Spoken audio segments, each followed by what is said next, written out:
Hi, this is Lee, and today I'm going to be making artisan bread in 5 minutes a day.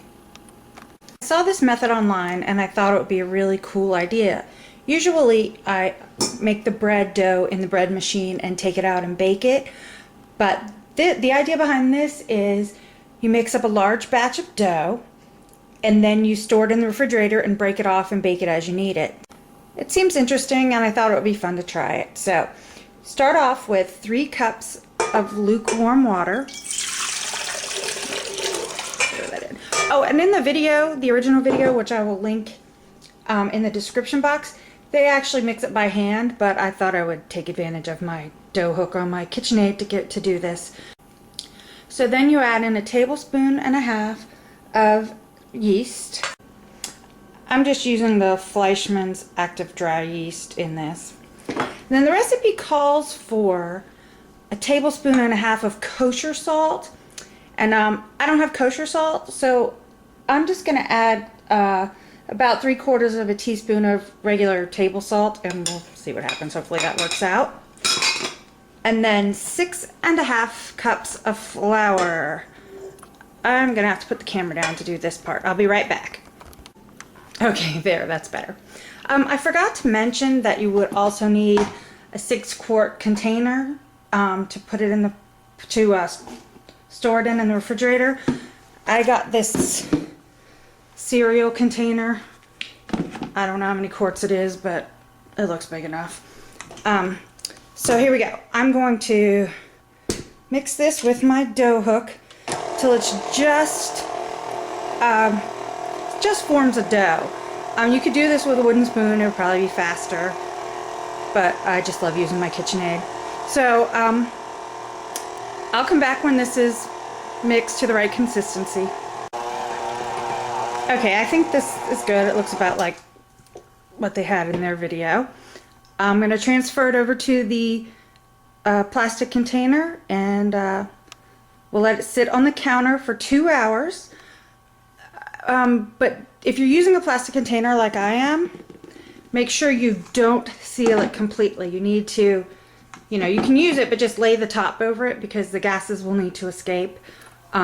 So I'll be back. Okay, so here it is in the plastic container. Remember not to seal it completely. I'm going to leave this on the counter for 2 hours at least.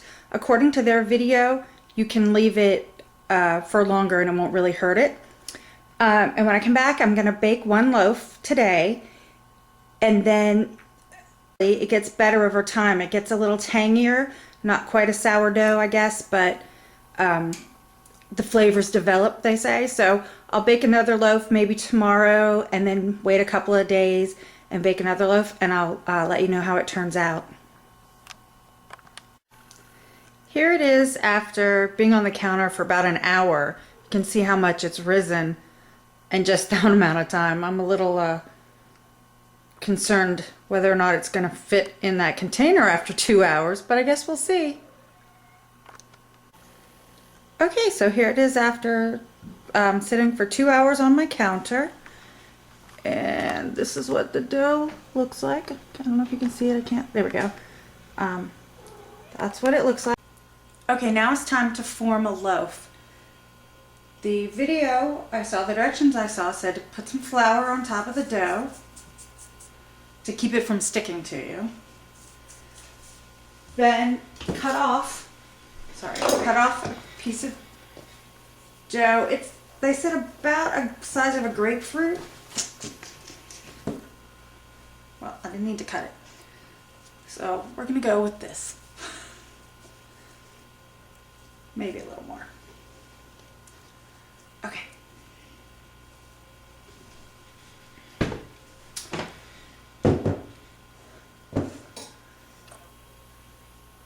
Alright, dip it in the flour to keep it from sticking to your hands. And then roll it under onto itself to create a ball shape. Just keep going until this is kind of pulled, not tight, but forms a definite ball shape. And then we're going to let it rest here on the counter for 40 minutes to an hour.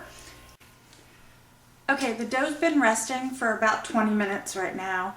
At this point, you need to go ahead and put your pizza stone in the oven along with a metal pan. I'm using just a 9x12 baking pan, like a cake pan, so that they can heat up. Set it to 450, so it can heat for the next 20 minutes. Okay, so another 20 minutes have passed, and I'm going to dust with flour. Kind of a messy job. Okay. And then slash it so that, oops. And then I'm going to slash it so that it can rise. They say to use a really sharp knife, which I guess I don't have. You're not supposed to pull it.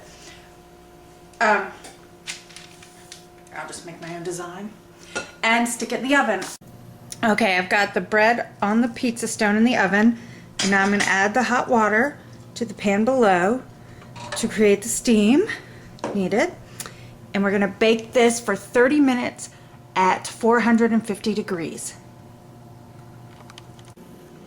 Okay, so here's the bread fresh out of the oven. I actually baked it for 35 minutes. At 30, it wasn't really brown. It was hard on the outside, but it hadn't browned, so I gave it an extra 5 minutes. And now comes the hardest part, waiting for it to cool to cut into it. Okay, so here's what it looks like. And I stole a little corner out of a small piece there out of the back, so I could let you know that what it tastes like, and it's really good.